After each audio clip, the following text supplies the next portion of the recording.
Hello, everyone, and welcome to this webinar. My name is Michael Evangelista, and I will be your moderator for today.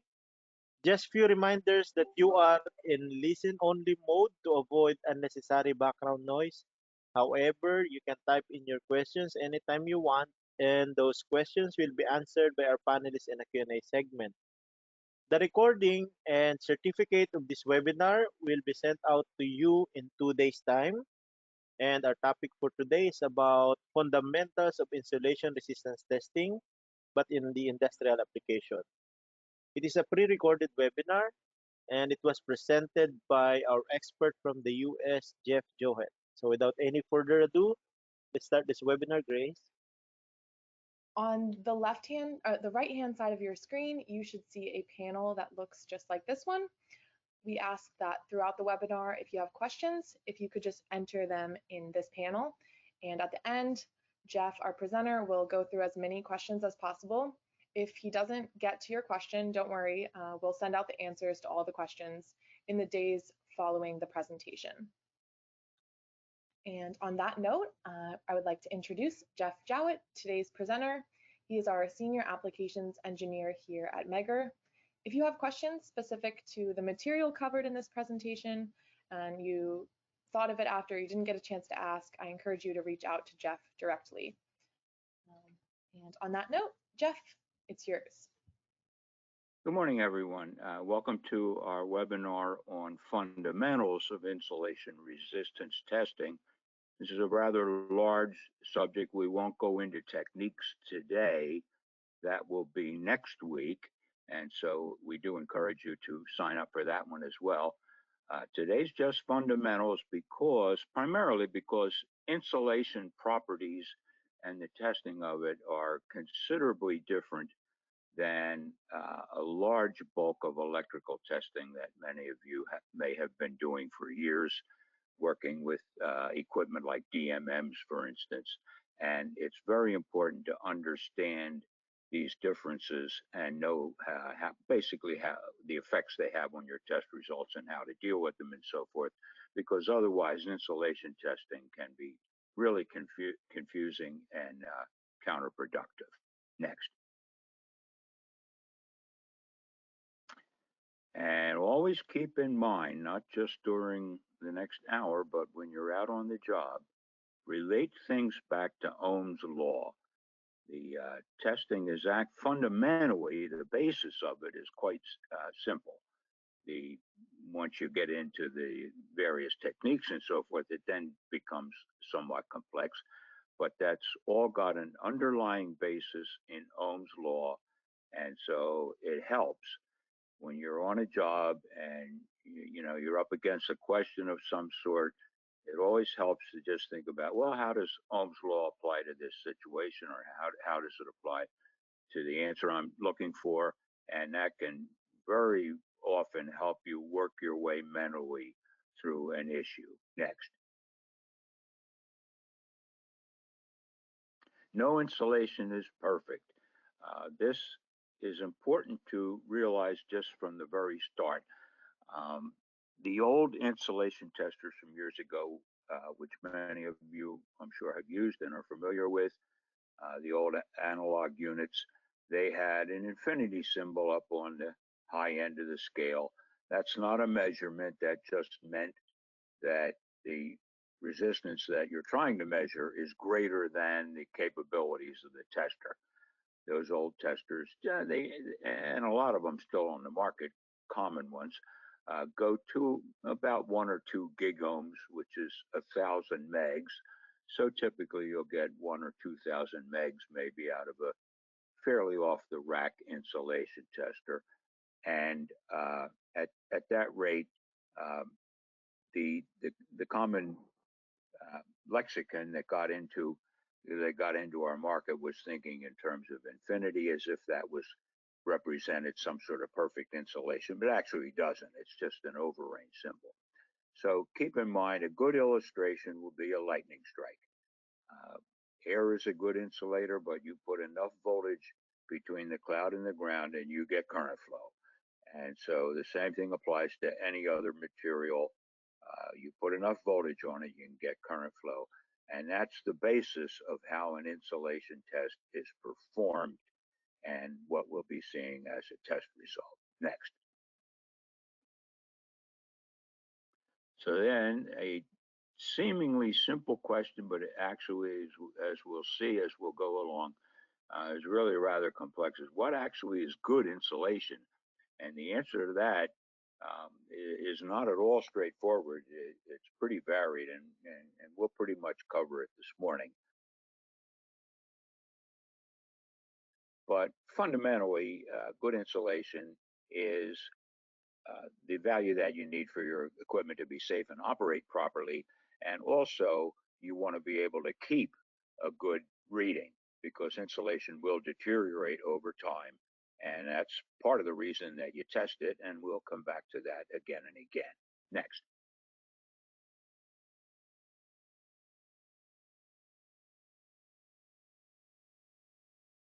These are the common factors that you deal with in the workplace that deteriorate insulation and make it break down and make equipment fail.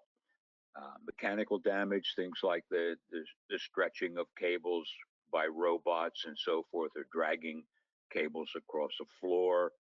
Mechanical vibration has an enormous effect on the insulation of the equipment that is surrounded by some piece of equipment that's vibrating in its normal operation. Heat and cold, we'll come back to them. The factor of temperature, we'll come back to it again and again. It's huge. And then, of course, in industrial and other work environments, you get a lot of dirt, oil, corrosive vapors, things like that are common in a lot of environments and will penetrate the insulation. Moisture is huge. You can get that in, of course, in a flood, but that's an extreme example. But in just normal operating procedures, very often in factories or other types of environments, there's some process may be running nearby that is putting excess moisture into the environment, and your insulation will gradually over time absorb that. Very often a workable solution to a problem is just to put up some kind of a moisture shield around a motor or around some other piece of electrical circuitry. And then finally, humidity has a profound effect. We'll talk about that as well. Next. Given long enough and enough operation, and insulation will eventually fail. You'll see we'll keep coming back to these three major categories of problems: mechanical stresses from operation, physical operation, electrical stresses from things like, primarily things like startups, surges, and voltage spikes that occur from disturbances on the line and so forth, present electrical stresses, and then the environmental stresses from corrosion and moisture and things like that. Okay, next. And what are you trying to avoid then with insulation deterioration? Well, the first thing that is, of course, human safety. If insulation breaks down and shorts out, the human can become the path to ground and be injured or electrocuted. So we want to eliminate that possibility from your living or working environments. There is also electrical fires. Now, a lot of people may think, well, what about the breakers tripping and so forth? Isn't that going to protect me? Well, fundamentally, of course, it does. But there are additional hazards. And one example can be in a piece of equipment where you have electrical circuitry and a motor or whatever is operating, and it's got casework around it, and there's very narrow tolerances in many cases between the circuitry and the surrounding casework. And in the environment in which it's operating, dirt and corrosives and oil and things like that may build up, and you get that promotes the flow of leakage current, and it's trapped in a relatively narrow space. It's not enough to trip your breakers, but heat is gradually accumulating, and you can get spontaneous combustion of things like oil and dirt, and that's where a lot of your industrial fires begin. And then the final point there is unscheduled downtime.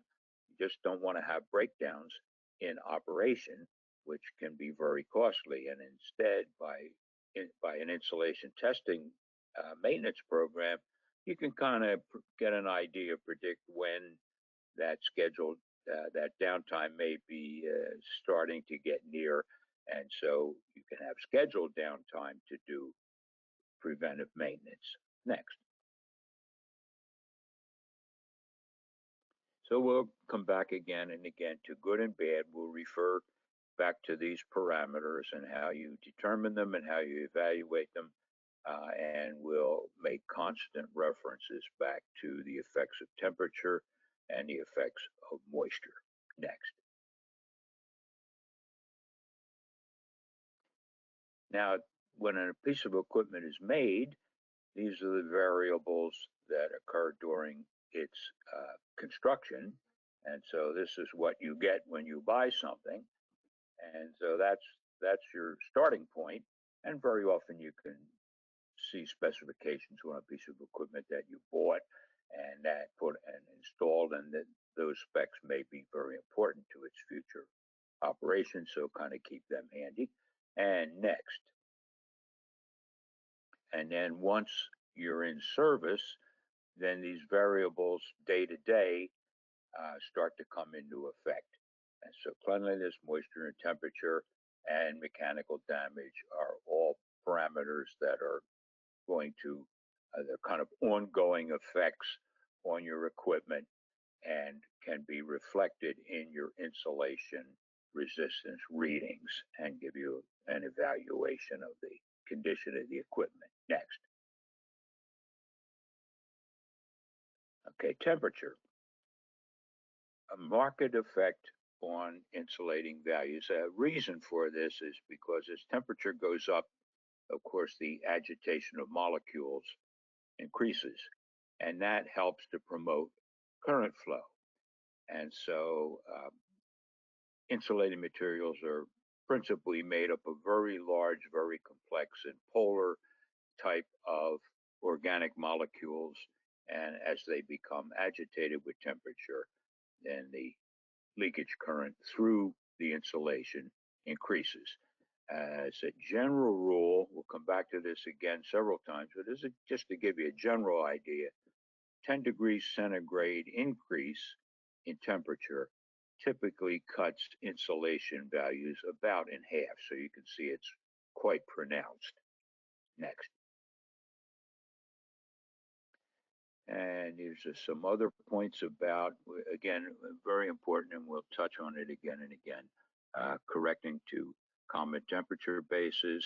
The main thing you take away from this particular slide is that you can find in the specifications of equipment, you can find a temperature correction factor. And that's just a number that relates to the specific type of insulation that your motor or whatever it is has around it, and you use that temperature correction factor to establish a common base so that you can compare your readings one to another over weeks, months, years, whatever, and the readings are comparable and easy to interpret if they're corrected to a common base. Next. Okay, types of tests. Before we go into the instrumentation and the testing, it's always important at the beginning of a job to just take a couple of moments to think about the goals of your testing and to plan a little bit.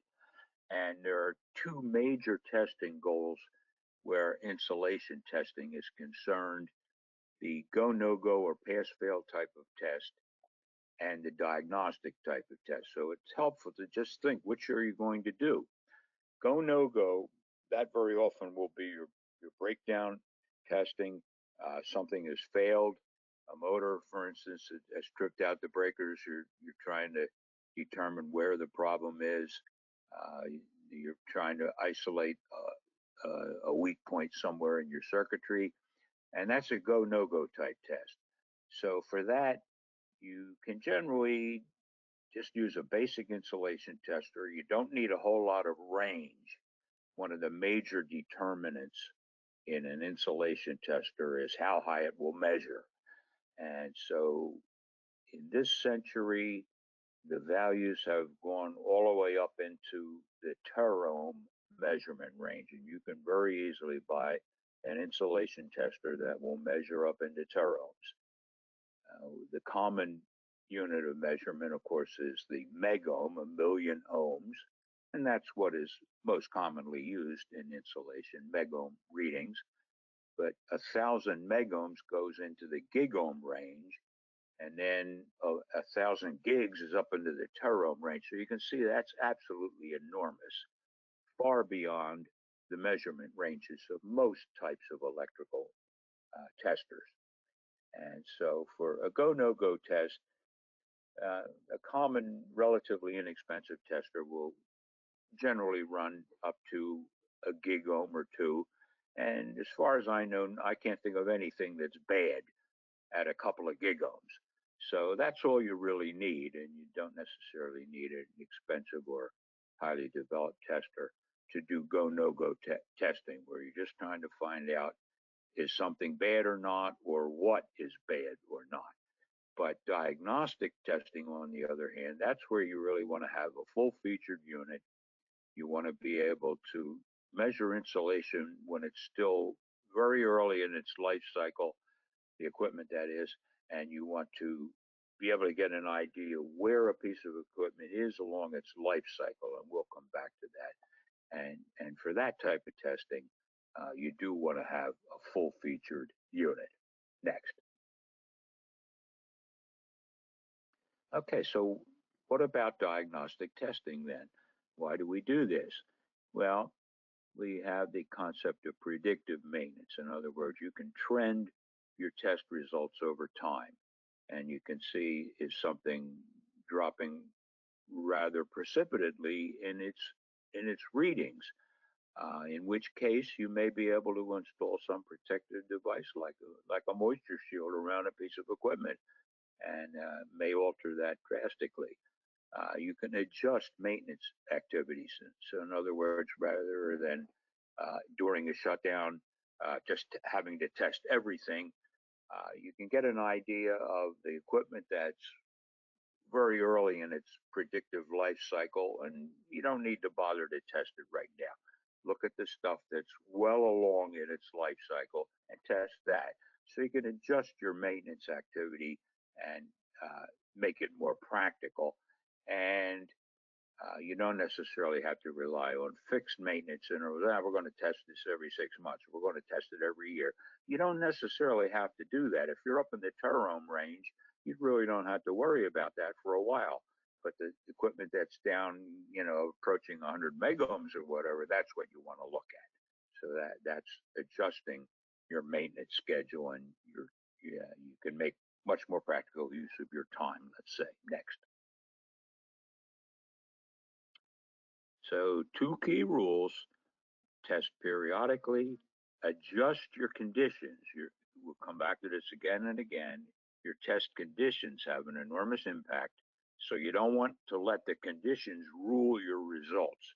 You want to correct for them, and then you want to keep records. In the old days, they used to have what was called a test record card that would hang on in a protective plastic jacket on a piece of equipment, and you would hand write the results in.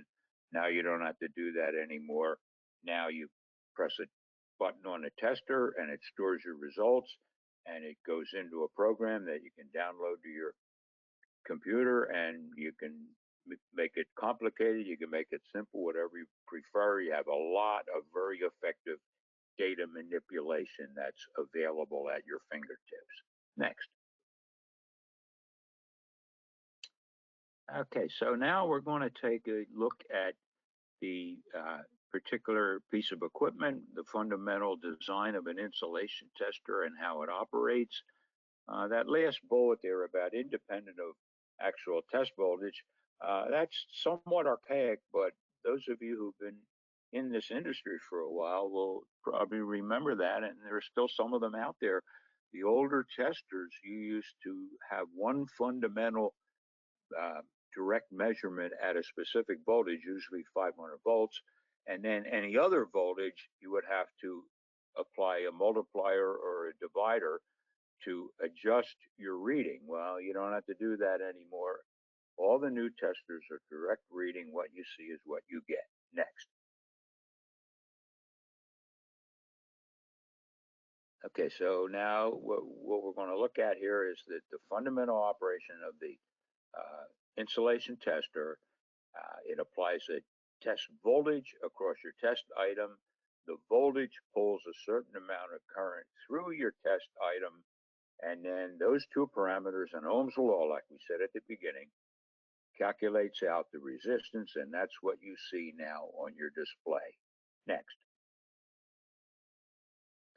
It's a fundamental schematic of how an insulation tester operates. The G in the middle, that's a guard circuit, a guard terminal. You don't ever have to use it. You can if you wish, and we'll talk about that at the end of the presentation, but you don't have to use it. It's a shunt circuit. Sometimes people confuse that. They think it's a ground and you're putting a safety ground. If you do that accidentally, it won't do any harm, but it'll just get in the way of your test measurements. That's all. So don't use it as a ground. We'll talk about how you use it as a guard. But fundamentally, you've got a plus and a minus terminal. All insulation testers are DC units. AC units are typically high pots. They're typically used to actually break down the test item so that it won't go into service and let you down. Totally different type of measurement. Insulation test is a DC tester. And what we show here is your negative terminal is connected by an alligator clip to your circuitry, and your positive terminal is connected to a return.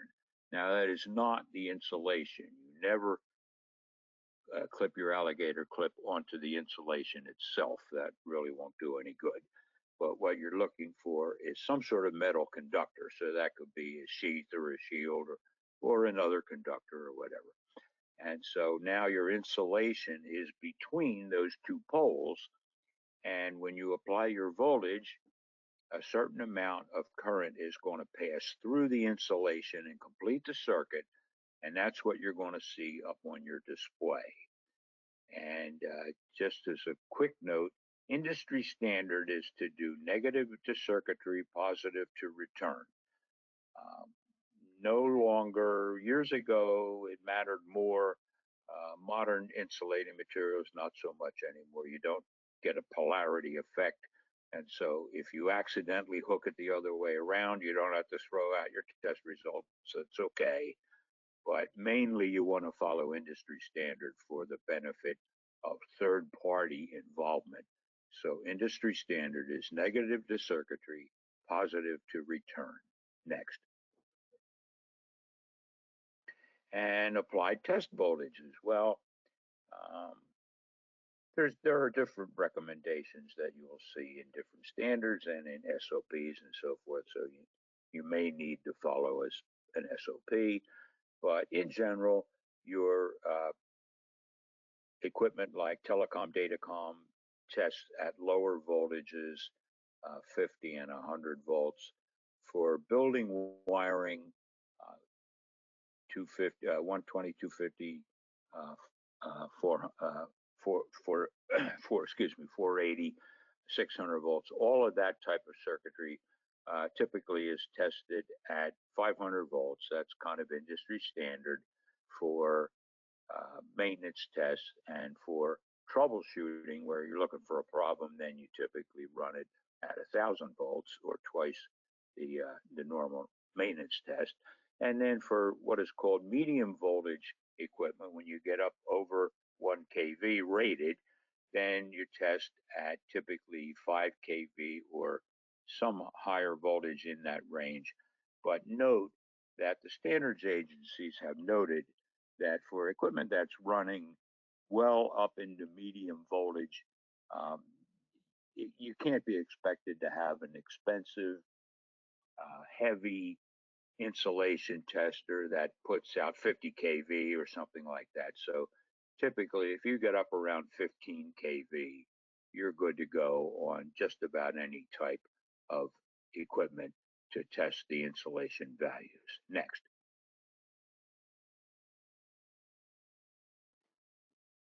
Okay, we're going to talk about the readings now and how to interpret them. And interpretation of readings is not easy. It's not like using a DMM. It's not like measuring voltage on a circuit or something like that. There's a lot more to it, and so a good bit of this presentation is going to cover that. Next. Now we're going to look at the currents. When you apply your insulation tester, you're going to get three currents are going to flow: capacitance, absorption, and conduction or leakage. And the tester is going to see them all, and it's going to base your measurement on all three currents. Next. Just keep in mind, on insulating material, it tends to be polar. If you apply a DC gradient across the insulation, then the polar molecules are going to align themselves against the field. And this is a movement of charge, and hence it is a current. And it is critical in applying your test and interpreting your readings. Next. And this is a graphic then of how your various currents behave during the course of an insulation test. So capacitance is real quick because that's in the metal. A big motor winding has a lot of capacitance, but because it's in the metal, it charges up very quickly and goes away. Absorption is the same phenomenon, but it happens in the insulating material. And since that is not a conductor, and so it tends to take a lot longer. With very large equipment, that can take a prodigiously long time, actually. And so there are ways of dealing with this. Leakage current, on the other hand, that's what you're interested in. That's what's getting through your insulation. And that behaves differently. And so it charges up relatively quickly and then maintains constant at the same voltage. And what your tester is measuring is total current. And at some point over to the right, the two charging currents have dropped out. And the total current is all you're seeing. But that, on big equipment, that can take a rather long time, and you may not want to have to test for that long. And when we get to next week, when we go to procedures, we'll show you how to deal with that. Next. Okay, so that's a quick summary then of what the currents are doing against time. And so note that the time of the test is critical, and also keep in mind that the temperature is also highly critical to the reading that you're going to see on your display. Next. We can go through these relatively quickly. This is just to give you, kind of put you on home base here with a look at some of the types of equipment that you'll be testing. Any type of electrical equipment, of course, is subject to an insulation test. Next. These are some typical examples of low capacitance devices. These are going to charge up relatively quickly, and your readings are going to stabilize more quickly. And next. And these are some high capacitance items which can take a very long time to go to full charge. And really the principal difference you see between them is size, the amount of insulating material that's involved. And the construction is also important to a considerable degree as well. But the main factor is just the size and how much insulating material is involved. Next. Okay, test procedures. One thing you don't want to do, and this is a common call that comes into the factory, it's just fly blind and hook up a couple of leads and press a test button and get a reading, that is not going to tell you a whole lot, and in fact, it could even mislead you. So that's why it's a good idea to attend webinars like this one and the one we'll give next week on techniques. And then that'll put you on home base on how to interpret what you're seeing, because insulation testers are radically different than DMMs, where generally, you see you got 122 volts, or you got 1.5 amp of current flowing. There's not a whole lot of interpretation that needs to be done there, but with an insulation test, there's a lot of interpretation. Now, the various procedures, like I said, we're going to cover them next week. We're only going to touch on them this week. Next. This is a fundamental representation of what is called a spot reading test, which is basically just the simplest one. It's hooking up your alligator clips, pressing your test button, and getting a reading. So note that the reading is going to change over time, and it's going to go higher. And the reason it's going higher is because your charging currents are dropping out, and you're going to eventually all leakage. And so this is why the time of the test is critical. So note that at 60 seconds, you would get one reading. If you were down at 30 seconds and you were in a hurry and you got a reading at 30 seconds, you'd have a lower reading. So if you don't take that into account, then let's say someone else comes along later on and tries to repeat the test, but they only do it at 30 seconds, and they're going to get a much lower reading, and they're going to think that something drastically went wrong here, when in fact, no such thing occurred. So when you're recording results and when you're reporting the results of a test, put your time of the test as part of your result, so that anyone following behind you can properly interpret how you reached that result, that you got 50 megohms at 60 seconds, or you got 100 megohms at 30 seconds, or whatever. So time is very critical in test reporting and in keeping records. Next. The spot reading test is a good test for small equipment because you're going to come to full charge relatively quickly and have your final reading. But other test methods that go into more depth give you more information than you would just get out of a short time or spot reading test. But if you remember, we mentioned at the or early in the webinar, we mentioned go no go type testing, and generally a spot reading test is probably all you need for go no go.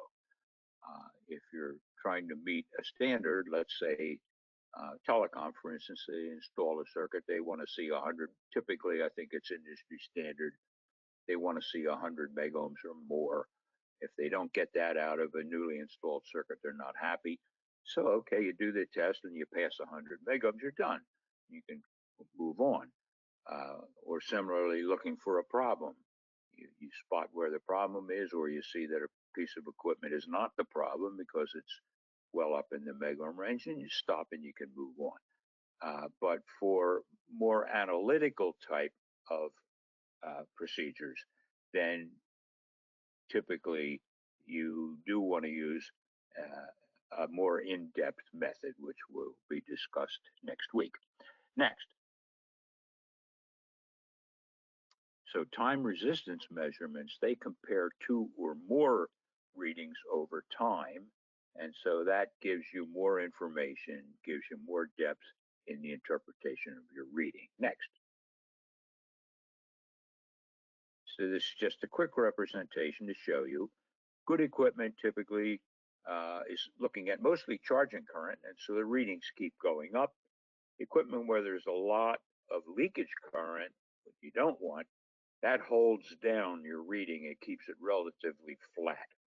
So the lower reading here would be representative of equipment that has a problem, and maybe you want to get the moisture or the dirt out of it. Next. And this is just to show you that if you took more than one reading and compared them, you could spot the difference between equipment that keeps rising with capacitance and absorption, whereas equipment that flattens out because of leakage. Next. Okay, that's a quick look at test procedures and interpreting them, and mainly it's to just show you that simply um, hooking up and taking a reading is really not what you want to do, other than possibly in a go no go type test or meeting a particular standard.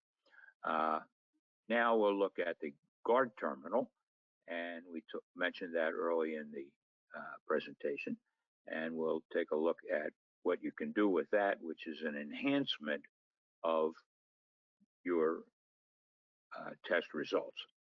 Next. Okay, so this shows a kind of a simplified circuitry here of a cable termination, and you've actually got two leakage paths here. You've got current that flows through the insulation, goes to ground, let's say, or current that can travel across the surface of the insulation. And the more moisture and the more contamination that there is, the more current will travel across the surface. And so you may want to have that in your reading, and you may want to take it out. So the guard terminal gives you the opportunity. You don't have to do it, but it does give you the opportunity to deal with this. Next. So here would be an example of a fundamental application of a guard terminal. Now, here you're at a cable termination. Your two alligator clips, plus and minus, are pulling current through the insulation, and they're also pulling current across the surface of the insulation. You take a bare copper conductor, wrap it around, and run that back to the guard terminal. And now what's going to happen then is that that will collect all the current that's traveling across the surface, and will shunt that back to your measurement module and take it, and it then removes it. The measurement module removes it from the reading and only looks at how much current is going through the insulation. And so you hook up your guard terminal and you see that your resistance reading goes up considerably. That's telling you that there was a lot of surface leakage involved. Next. This is looking at the same thing now through the instruments viewpoint. Uh, Note that we have two parallel circuits here. We got the resistance that's going through the body of the insulation, and in parallel with that, we've got the surface leakage. And so if you didn't have the guard terminal hooked up and you just ran with your plus and minus terminals, then both of these paths are going to pass current, and the tester is going to see the totality of that current, and that's going to be the measurement that you're going to see. Now, if you hooked up the guard terminal, now that leakage path to the left is going to be removed from the measurement. And now the only thing that your display is going to be showing you is the leakage path to the right. Next. Here's a good example of a very practical use of a guard terminal. This would be on transformer bushings.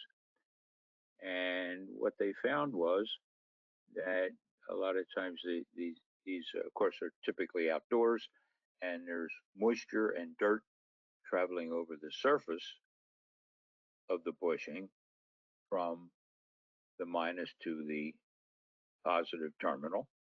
And tests would be performed, let's say, in the morning when there was morning dew on the bushing, and the readings would be comparatively low. And so that would mislead the operator to think possibly the bushing is bad, It may have been hit by lightning. There could be a crack in there. And the crack doesn't have to be visible to the naked eye. Minuscule amounts of distance provide a path for, excuse me, for current to flow. And so it doesn't have to be visible, and yet it can defeat the purpose of that bushing. So the utilities found, I guess years ago, that these bushings would be removed and they'd be taken back into the shop, and then they'd be retested in a warm, dry environment in the afternoon, and they'd be fine. And so they kind of wasted their time. And so you can actually buy on the market what is called a bushing guard spring, and you wrap that around or slip that down over the bushing and connect it back to the guard, and all of that surface leakage is now shunted out. And the only thing that the operator is going to see is how much current is getting through the body of the ceramic. And so now you get a good high reading. You tell the bushing is fine, leave it alone, and go on to the next job. Okay, next. So these are a couple quick steps then for preparing to run your test. Note up top, take out of service. Insulation tests are always performed offline. You do not run an insulation test online. So take the equipment out of service. You can get interference from surrounding equipment, especially if you're in a high noise environment like something like a switchyard, for instance. And so you do want to watch out for that. You do want to familiarize yourself with that possibility. Determine what's to be included in the test. Just hooking up randomly can give you readings that lead to misinterpretation. So plan ahead and think about what is the actual circuitry that you're measuring. What are you hooking across, and what is the tester actually going to see with those, between those two alligator clips, or between the alligator clips and the guard circuit. Discharge of capacitance. This is very important at the end of the test. This is your primary safety feature with doing an insulation test. What goes up must come down. So since this is a DC test, and we've already mentioned charging up the test item, charging the capacitance and charging the absorption current in the insulating material itself, that can be dangerous. However, now in the old days, the old testers, they used to have very often a discharge switch on them. And what happens if the operator is in a hurry and he forgets to punch the discharge switch? Then he could be in trouble because the operator doesn't want to be part of the discharge. So all the modern testers now have an automatic discharge feature built into them. As soon as you disengage the test voltage, now you've got voltage on the test item. The tester sees that and it tells the operator, and it discharges it. So make sure that anyone doing an insulation test is made familiar with this and made aware to just watch the display and be careful of the discharge. Okay. And then, of course, we do mention that you could have noise from surrounding circuitry. And again, your modern testers will tell you, in the old days, it was pointer swing, and the pointer would be pointing back and forth, and that would kind of tell the operator, oh, I'm picking up noise from someplace. Now the tester actually evaluates it and tells you. So the operator has a lot of these additional safeguards in new equipment. Next. And finally, our last minute or two before we go to questions, interpreting values. This is tough because the values, like I said, they can run all the way to the terohms.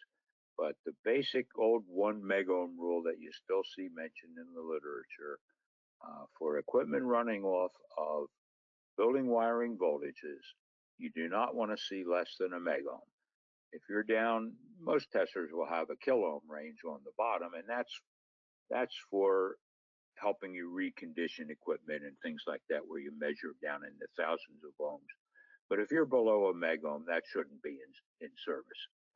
And then for equipment that is up at higher operating voltages, it's 1 megohm per 1,000 volts. So something that's operating on, uh, 1480 or something like that, you'd want to see 2 megohms and so forth. So you base your megohm interpretation on the operating voltage of the equipment that you're testing, and that base in keep in mind, however, that that's a drop dead value. That's just telling you this is worst case. This, you don't even want to put it in service. It could be a hazard of some sort or other. But for better interpretation of what you're actually seeing, of course, you do want to be able to interpret, well, what's 100 megohms, what's 1,000 megohms, and this information is all available in the literature on to go into greater in-depth interpretation. But the best possible interpretation of a test result is if you have a record of a previous test. If you're holding, if it was good the last time you tested it, you didn't take it out of service, and you're holding that value, you don't have too much to worry about, even though it may not be terribly high, because you could have distributed leakage, which is where the insulation is just passing a relatively constant amount of leakage throughout the body of the insulating material. And that's not all that bad. It's where you have concentrated leakage, where there's a bad spot somewhere, that's going to break through the ground and eventually. So that's what you have to worry about, more so. And so if you're if you're holding your insulation resistance value, even though it's not terribly high, maybe it's 100 megohms or something like that, but you're holding it, don't worry too much. But if it's dropping relatively precipitously, that's where it's going to break down and it's going to short out the ground. And so that's a bigger concern. Okay, and with that, I think we've come to the end of the verbal presentation. And now we're going to go to questions. And thank you very much for your attendance.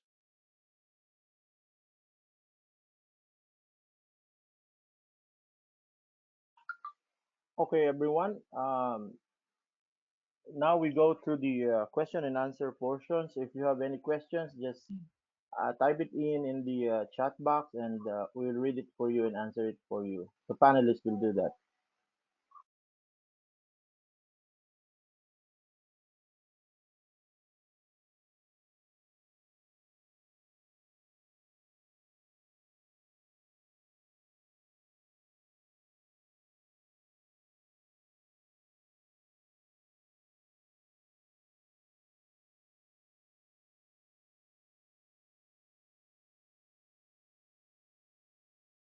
Hello.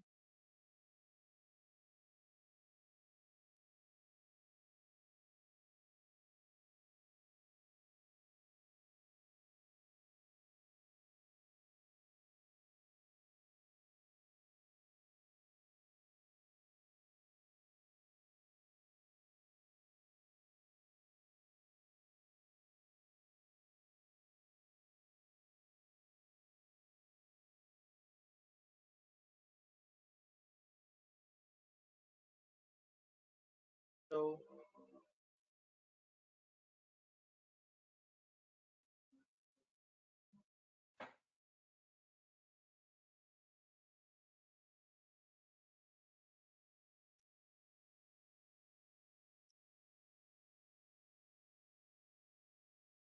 check. Hello, Sumedi. Can you hear me? Yes, Michael, we can Hello, hear you Michael. now. Yes, I can hear you. Okay. All right. Okay. Yes. Sorry about that. I don't know what's happening with my audio Yeah, I this can hear time. you. Can hear you. Sorry. All right. So, guys, we have some questions here, and I would like to read it for you. What is the purpose of guard? Well, the guard, sir, eliminates the any value of resistance caused by the leakage current. So, for example, you have a bushing, and then you are going to test the terminal to tank resistance or insulation resistance. But because of some dirts on the bushing, you will have a leakage or a surface leakage current, and then the result of that is that you will have two parallel resistance. And so when you do the measurement without the guard, you will have inaccurate measurement because actually the circuit has two parallel resistance. So what will happen if you have a guard? That another resistance caused by the surface leakage current will be eliminated or deducted from the total computation of the resistance. Actually, we have a separate webinar for that for the guard. So you can visit our website and look for the title. It's the guard term. The guard. It's all about the guard. I'm not sure of the title. Maybe yeah, you can. But normally the title should have a uh, guard word, something like that. So that explains more details on how the guard of our insulation resistance tester works. So, but basically, just to give you idea, it will eliminate unnecessary surface leakage current or unnecessary resistance that is included in the total computations. So it will eliminate those unnecessary resistance. So you will have a better accuracy if you have this guard connected to the circuit that you want to test. Yes, sir. We will issue certificate in 2 days' time. Um, and for those who completed the webinar, the certificate and the recording of this webinar, it will be sent out to you, or you will receive it through email.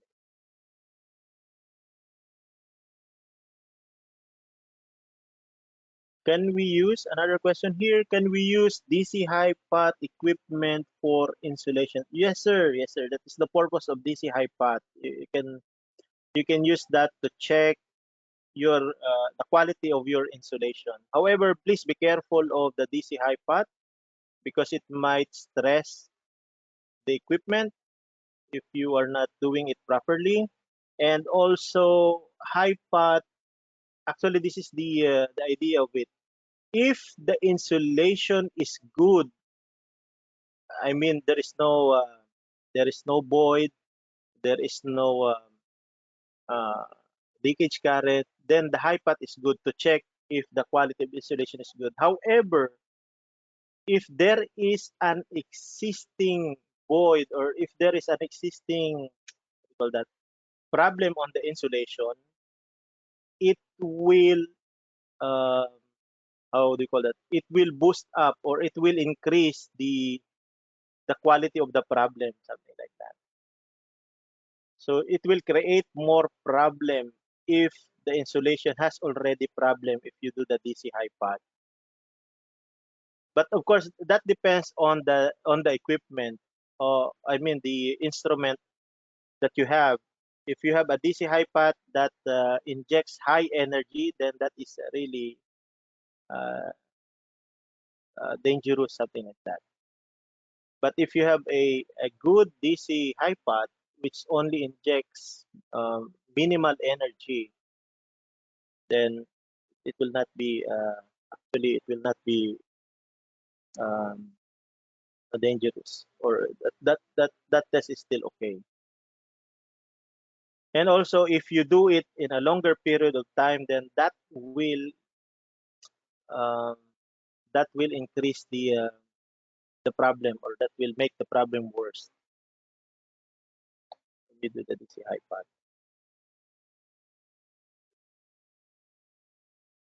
So another question here. If we connect guard with negative in face-to-face connection, will it affect? Yes, sir, it will affect.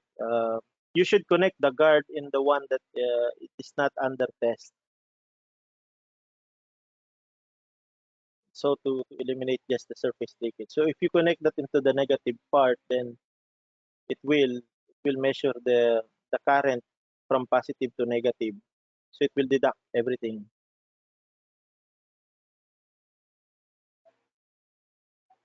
Another question from Nito. What is consideration of testing insulation using DC and AC?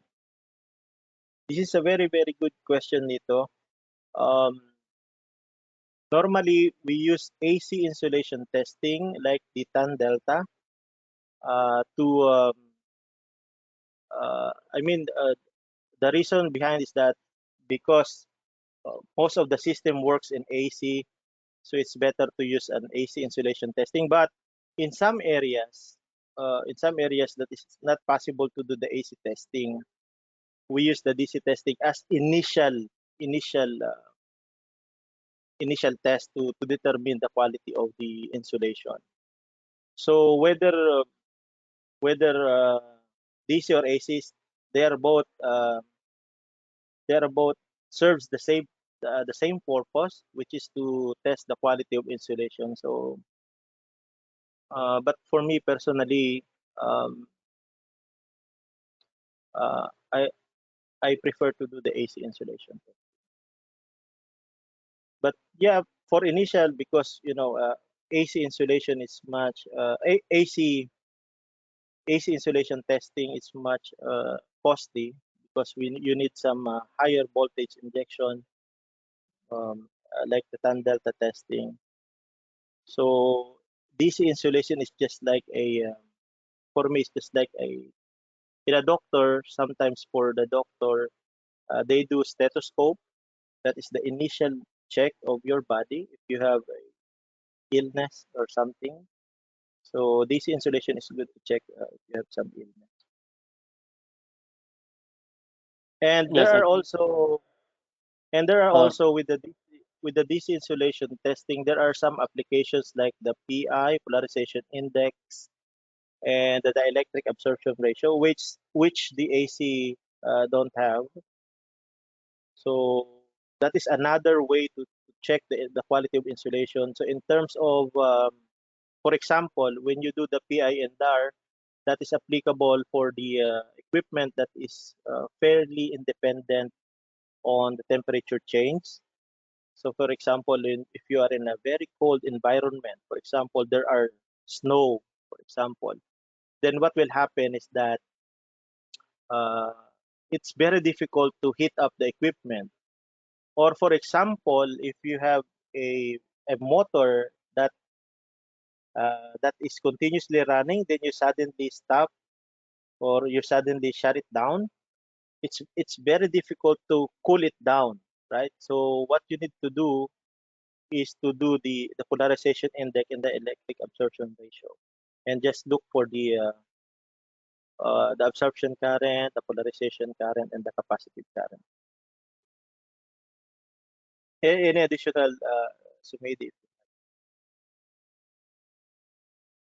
I think I just want to add regarding to the AC consideration to measure the insulation resistance.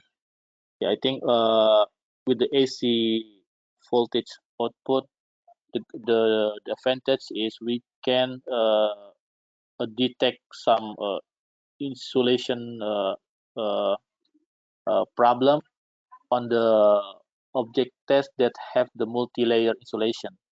So because the problem on DC method sometimes cannot go deep inside to the multi-layer. If the problem insulation in the outside the insulation part, maybe it can be detected by DC method. But if there is some bad insulation in the multi-layer, maybe second or third layer, so only possible can be detected by the AC method. I think it is the big difference when we need to consider AC or DC. Yeah, Michael. Yeah, correct, bro. Correct, bro. What is the difference? What? What's the basic difference between insulation tester and DC high pot? Well, it's the level of the voltage injection cell. The DC high pot can inject more voltage than the insulation tester, but they serve the same purpose. They have the same theory. So yeah, it's basically the same. Basically the same. Just the level of voltage. I think, And and also good. the goal of the measurement. I think the isolation tester mostly we want to get the mega ohm mega ohm value. I mean, in the resistance value. Even though the method we measure the leakage current, but we want to convert to the insulation resistance value. But with DC high pot, mostly we want get on the current value, leakage current value The leakage current. Correct. Correct. directly. Yeah, yeah. Okay. Yeah. So mostly the insulation tester is for mega ohm value in the application, and the DC high pot more on the leakage current value. Correct. Can you please explain polarization index and the electric absorption ratio?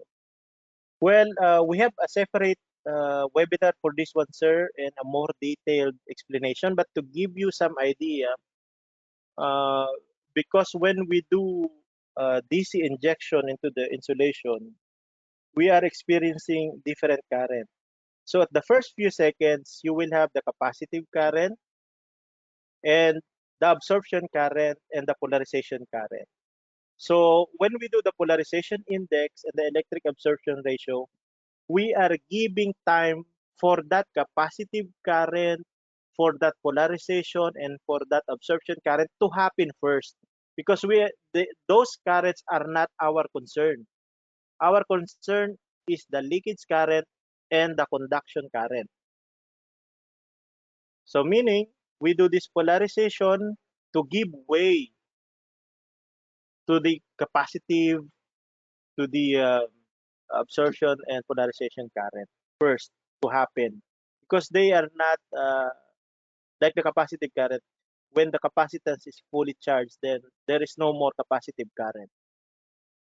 Okay, so that is why we are doing this polarization and the electric absorption. It's more on the moisture assessment, because if the insulation is really contaminated, then you will have a higher conduction current or a higher leakage current. So in the first few seconds, you have a higher current because you have capacitive, you have the absorption, and you have the polarization current.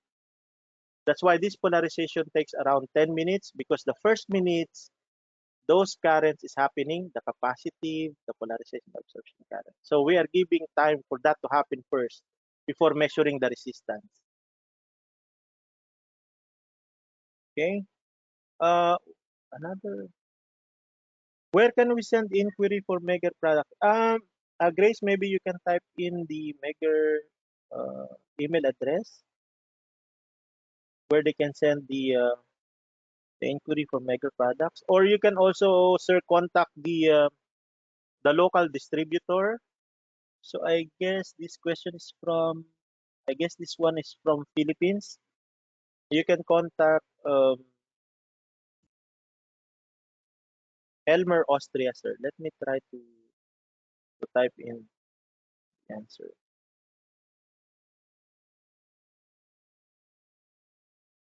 Sorry.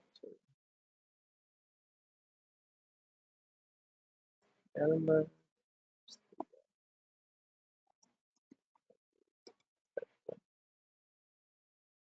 So Elmer Austria, sir, is our regional sales manager for in charge for Philippines.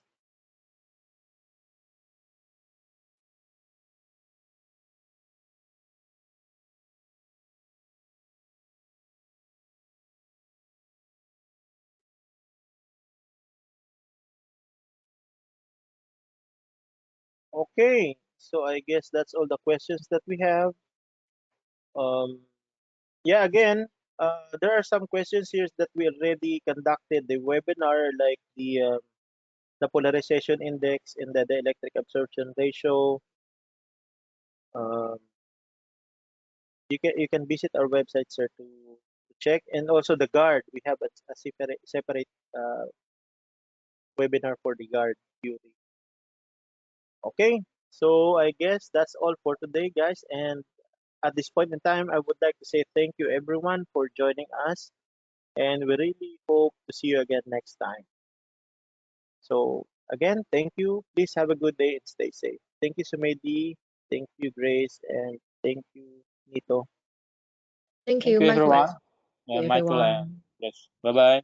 See you next time. Bye Bye bye. bye.